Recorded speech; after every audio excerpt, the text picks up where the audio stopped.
డబ్బు, అనారోగ్యం, ఉద్యోగం, వ్యాపారం, అప్పులతో బాధపడుతున్నారా? అయితే మీకోసమే మనీ మెడిటేషన్ ప్రోగ్రామ్.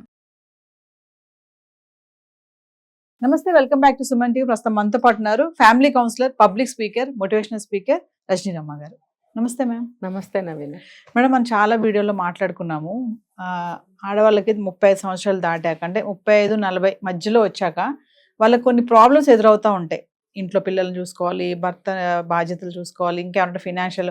కొంతమంది కావాలని మీరు చాలా వీడియోలు చెప్తా ఉంటారు, నెత్తి మీద వేసుకుంటారు, అన్నీ నేనే పాంకోవాలి, నేనే చూసుకోవాలి అన్నట్టు ఓవర్ అనమాట. అలాంటి వాళ్ళు చాలా మంది ఇంకా ఉన్నారు. అన్ని నేనే చేసుకోవాలి, నేనే సెట్ చేసుకోవాలి అనే వాళ్ళు కూడా ఉన్నారు. అయితే ఏదైతే ఏజ్ ఉంటుందో ఆ ఏజ్ లో వాళ్ళకి కొన్ని డిఫరెంట్ గా హార్మోన్స్ చేంజెస్ కానీ, ఫ్రస్ట్రేషన్, స్ట్రెస్, కోపం, చిరాకు ఇవన్నీ వస్తూ ఉంటాయి. పిల్లలు అర్థం చేసుకోరు, భర్త అర్థం చేసుకోరు అనరు. అంటే వాళ్ళకు కూడా ఏంటంటే, సరే పిల్లల్ని పక్కన పెడితే భర్త అయినా ఓ ఏజ్, వయసు ప్రభావం వీళ్ళకి ఇలా ఉంటుంది, హార్మోన్స్ చేంజ్ అవుతాయి, అందుకే ఇలా ప్రవర్తిస్తుంది తను అని తను కూడా పట్టించుకోకుండా, ఎందుకు నువ్వు అంత చిరాకు పడుతున్నావు, నువ్వు చేయకపోతే మానేసే, నేను ఎవరు చేయమన్నారు ఇవన్నీ అని విసుక్కుంటూ ఉంటారు. ఇటు పిల్లలు కూడా అలాగే మాట్లాడుతుంటారు. సో ఆ టైంలో మరి తను ఎదుర్కొనే సమస్యలు ఎందుకు ఆ టైంలో అలా ఉంటారు, మరి ఇటు హస్బెండ్ కానీ పిల్లలు కానీ వాళ్ళకి చెప్పే టిప్స్ ఏమైనా ఉన్నాయా? అంటే మీరు 35-40 అన్నారు కదా. ఒకప్పుడు 50 ఇయర్స్ దాటిన తర్వాత ఆ స్టేజ్ వచ్చేది లేడీస్కి. ఇప్పుడు పరిస్థితుల ప్రభావం, ఫుడ్ ప్రభావం, అనేక వాటి ప్రభావం వల్ల 35కే ఆ స్థితికి వస్తున్నారు. 35 అంటే మగవాళ్ళలో అంత అర్థం చేసుకునే కెపాసిటీ వయసు కాదు. మరి ఇంకా వాళ్ళు ఎలా అర్థం చేసుకుంటారు అని అంటే, భార్యకి దగ్గరగా మసులుకుంటుంటే ఆమె చెప్తూ ఉంటుంది కాబట్టి అర్థం చేసుకునే అవకాశం దొరుకుతుంది. అది ఎంతమంది చేస్తున్నారు? మళ్ళీ బయట చూస్తాము, ఇద్దరిద్దరు కలిసి జంటలు బాగా తిరుగుతూనే ఉంటారు. మరి ఇంట్లో సన్నిహితంగా ఉండరా? అంటే బయటకు వెళ్ళాల్సి వచ్చినప్పుడే వీళ్ళు అలా ఉంటారా? ఇంటికి వచ్చిన తర్వాత మాట్లాడుకోరా, సరిగ్గా ఉండరా, ఎవరి పనులు వాళ్ళు చేసుకుంటారా అనేది నాకు డౌట్. అయితే నేను ఈ సందర్భంగా చెప్పేది ఏంటంటే, పిల్లలు అర్థం చేసుకోవడానికి వాళ్ళకి ఏం తెలుస్తుంది? వాళ్ళకి ఏం తెలియదు. ఆ వయసు పిల్లలకి చెప్పలేం కదా. ఒక 10-12 ఏళ్ల పిల్లలకి ఏం చెప్పగలుగుతాం? అమ్మాయిలని అబ్బాయిలని చెప్పలేం. కొంచెం 15-16 ఏళ్ళు వస్తే కాస్త చెప్పగలుగుతాం. అంటే ఆ వయసుకి ఎన్నో చేసేస్తున్నారు కదా అని అంటారా? ఎన్నో చేసేయటం వేరు, ఇలాంటివి అర్థం చేసుకోవడం వేరు. కాబట్టి ఆ వయసు పిల్లలకు కూడా కొంచెం 15-16 వస్తే కానీ ఏదైనా చెప్పలేము వాళ్ళకి. ఇంకొక విషయానికి వస్తే, ఇప్పుడు భార్యలు భర్తలు ఉద్యోగాలు చేసేవాళ్ళు అయితే కనుక ఏంటంటే, వీళ్ళ సర్కిల్ వీళ్ళకుంటుంది, వీళ్ళ సర్కిల్ వీళ్ళకుంటుంది. ఇప్పుడు ఆఫీస్ నుంచి ఆవిడ లేట్గా వస్తుంది, ఒక్కోసారి ఇతను లేట్గా వస్తాడు. ఎందుకు అంటే, ఫ్రెండ్స్తో షాపింగ్కి వెళ్ళాను, ఫ్రెండ్స్తో అది ఒక చిన్న ట్రిప్ ఉంది, మార్నింగ్ టు ఈవినింగ్ వెళ్ళాను, ఫ్రెండ్స్తో లంచ్ అయింది, ఫ్రెండ్స్తో డిన్నర్ ఉంది, సో నేను ఇప్పుడు 11 అవటానికి కారణం అది, ఇలా చెప్తారనమాట. చెప్పినప్పుడు ఏమవుతుంది, అలాగే అబ్బాయి కూడా చెప్తాడు అనుకుందాం, జరుగుతున్నాయి అనుకుంటాం కదా, అలా జరుగుతున్నాయి. ఎవరి మట్టుకు వాళ్ళు అలా ఫంక్షన్లు కానీ, డిన్నర్లు కానీ, లంచ్లు కానీ వెళ్ళిపోయి వాళ్ళ సర్కిల్స్ చూసుకుంటూ ఎప్పటికో వస్తారు. లేకపోతే కొంతమంది మగాళ్ళు ఊరినే గంటలు బయట గడపడం అలవాటు, ఎప్పటికో వస్తారు ఇంటికి. అలా వచ్చినప్పుడు ఫ్యామిలీతో కలిసి ఉండటం అనేది జరగదు. మనసు విప్పి మాట్లాడుకోవటం కానీ, కనీసం కళ్ళకు కనిపించే విషయాన్ని ఏంటిది అని అడగటానికి కూడా వాళ్ళకి బుర్ర పని చేయదా? లేకపోతే ఏముందిలే ఇప్పుడు అడిగానంటే ఏదో ఒకటి గంట చెప్తుంది అనుకుంటారా? అదంతా పక్కన పెడితే వీళ్ళు సన్నిహితంగా ఉండటం లేదు భార్యాభర్తలు అనేవాళ్ళు. ఒకళ్ళ కష్టం ఒకళ్ళు గ్రహించరు. ఇప్పుడు మనం ఒక వీడియోలో మాట్లాడుకున్నాం, భర్త ఏమో తన కష్టం గుర్తించాలి భార్య ఇంటికి రాగానే అనుకుంటాడని మనం అనుకున్నాం.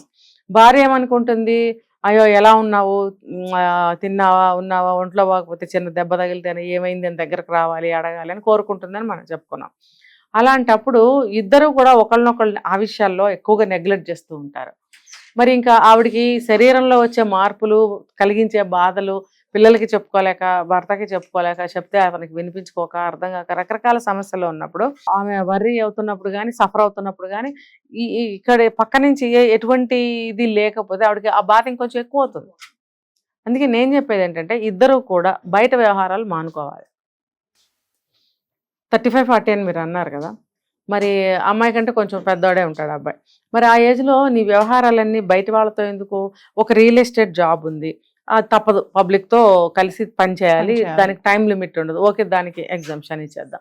ఒక డాక్టర్ ఉంటారు, ఆయనకి కుదరదు, ఒక లాయర్ ఉంటారు, ఆయనకి కుదరదు. అట్లా వాళ్ళ ప్రొఫెషన్స్ని బట్టి ఉంటాయి వాళ్ళ టైమింగ్స్ కానీ, గడపలేనితనం కానీ. మిగతా అందరికీ అలా కాదు కదా. ఇప్పుడు టైం టు టైం సాఫ్ట్వేర్స్ ఉన్నారు, వాళ్ళకి టైం టు టైం ఉంటుంది. ఇంకా కొంతమంది ఉన్నారు, వాళ్ళకి టైం టు టైం జాబ్స్ ఉంటాయి. వాళ్ళు ఇంటికి వచ్చి ఫ్యామిలీతో గడపాలని నేను చెప్తాను. ఎప్పుడు చూసినా పెళ్ళాం పిల్లలేనా అని అంటారేమో. ఎస్, పెళ్ళాం పిల్లలతోనే మీ జీవితం. మీకు గ్రాసరీస్ కావాలంటే ఫ్రెండ్స్ ఇళ్ళకి వెళ్తారా, ఏదన్నా ఒక స్టోర్కి వెళ్తారా?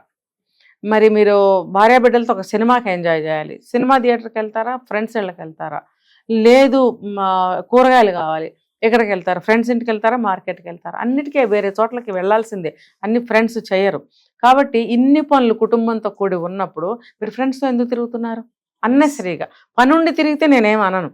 ఉట్టుట్టిగా గంటలు గంటలు బయట తిరగటం అనేది ఒక హ్యాబిట్ చేసుకుంటారు ఏ వయసు వాళ్ళైనా. అలాగే ఆడవాళ్ళు కూడా అనవసరమైన అదే ఆ ఫ్రెండ్ ఎవరన్నా షాపింగ్ చేయాలనుకోండి, రావే అంటుంది, కొలీగ్స్ కదా, వెళ్ళిపోతారు ఇద్దరు కలిసి. అంటే ఇంట్లో పిల్లలు స్కూల్ నుంచి వస్తారు, ఒకవేళ మా ఆయన వస్తాడేమో, అందరం కలిసి మనం చూసుకోవాలి, ఒక సమస్య రాకుండా ఉండాలి. షాపింగ్ అనేది ఫ్యామిలీ మెంబర్స్తో కలిసి చేసుకోవాలి. ఎప్పుడైనా సరదాగా ఫ్రెండ్స్తో చేసుకోవచ్చు, నేను కాదని అనట్లేదు. అది మీరు వీలుగా ఎప్పుడైనా ఒక రోజు ఫిక్స్ చేసుకుని వెళ్ళొచ్చు, ఫ్యామిలీకి ఎవరికి ఇబ్బంది లేని విధంగా. అలా కాకుండా ఇలాంటి ఫ్రీక్వెంట్గా జరుగుతున్నాయి లేదా చెప్పండి? ఆడవాళ్ళు వేరు, ఆ మగవాళ్ళు వేరు, వెళ్ళిపోయి వాళ్ళకి కావాల్సిన వీళ్ళు చేసేసుకుంటుంటారు అన్ని పనులు. ఆ అబ్బాయి ఉన్నాడు అనుకోండి, వాళ్ళ ఫ్రెండ్ ఎవరో హాస్పిటల్కి వెళ్ళాలి, తోడెళ్తాడు. మరి తప్పు అని నేను అనట్లేదు, జస్ట్ ఊరికే ఏదో కన్సల్టెన్సీకో ఏదో ఒక చిన్న పని హాస్పిటల్కి చూపించుకోవడానికి వెళ్ళిన దానికి నువ్వు తోడెళ్ళాల్సిన పని లేదు. అది వెరీ ఎమర్జెన్సీ అయింది అనుకోండి, యాక్సిడెంట్ కేసు అని, మీరు వెళ్ళండి ఒక సహాయార్థం, దానికి నేను అనట్లేదు. అంటే ఏది మనం మానుకోవాలి, ఏది మనం చేయాలనేది మీరు డిసైడ్ అవ్వండి. అలాగే భార్య అయినా సరే ఇద్దరూ కలిసి ఇంటి పనుల కోసం మీరు కలిసి చేసుకోవాలి. ఆ సన్నిహితత్వం అక్కడ ఏర్పడుతుంది.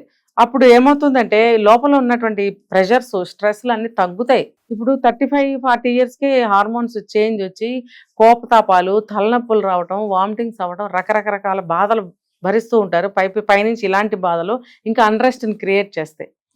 అలాగే ఇద్దరు కలిసి ఒక సమస్యని, నాకు ఇలా ఉందని భార్య చెప్పినప్పుడు, అయ్యో కాస్త రెస్ట్ తీసుకో, లేకపోతే దానికి సంబంధించింది ఏమైనా ట్యాబ్లెట్ వేసుకోవాలా, ఇంకా అవసరమైతే హాస్పిటల్కి వెళ్ళాలా, లేకపోతే పడుకో, ఏమైనా చెప్పు, నేను ఏమన్నా ఎలా చేయాలో చెప్తే నేను ఏమన్నా ట్రై చేస్తాను, లాంటి మాటలు ఎంతమంది ఇళ్లలో ఉన్నాయో చెప్పండి? లేవు, లేవు, చాలా తక్కువ. ఇప్పుడు సాఫ్ట్వేర్ అబ్బాయిలు వాళ్ళు వీళ్ళు వచ్చారు, పెళ్ళాలకి బాగా పనిచేస్తున్నారంటే చేస్తున్నారు, కానీ తిండి విషయానికి వచ్చేటప్పటికి ఇద్దరు కలిసి బయటకు వెళ్ళి తింటున్నారు. ఎందుకు అలా? మరి హార్మోన్స్ తేడా అక్కడ రావట్లేదు? మంచి ఫుడ్ మీరే కొంచెం తయారు చేసుకుని మంచిగా డైట్ మెయింటైన్ చేసుకోవచ్చు కదా, ఇద్దరు కలిసి. పిల్లల్ని కూడా మంచి ఫుడ్ పెట్టచ్చు. ఇవన్నీ చేస్తూ ఉంటే కనుక సమస్యలు ఉండవండి వీళ్ళకి. కావాలంటే ఎవరైనా ట్రై చేసి చూసుకోండి ఇవి. ఎందుకంటే ఎంత వయసు వచ్చినా సరే ఇవి ఎవరికి వాళ్ళు ఆలోచించుకుని మన లైఫ్ స్టైల్ని మార్చుకుంటూ వెళ్ళాలి. మనం ఇలాగే ఉంటాము, నా సమస్యలు ఇలా ఉన్నాయి, తలనొప్పి ఉంది, మొనోపాజ్ వచ్చింది, ఇలా అందులోనే ఆలోచిస్తూ ఉంటే ఆ సమస్య అక్కడే ఉంటుంది, పరిష్కారం దొరకదు, ఇంకా పెరిగినట్టు ఉంటుంది అనమాట. కాబట్టి ఏదైనా కూడా మనం పంచుకోవటంలో ఉంది, దాన్ని పరిష్కరించుకోవటంలో ఉంది. Thank you.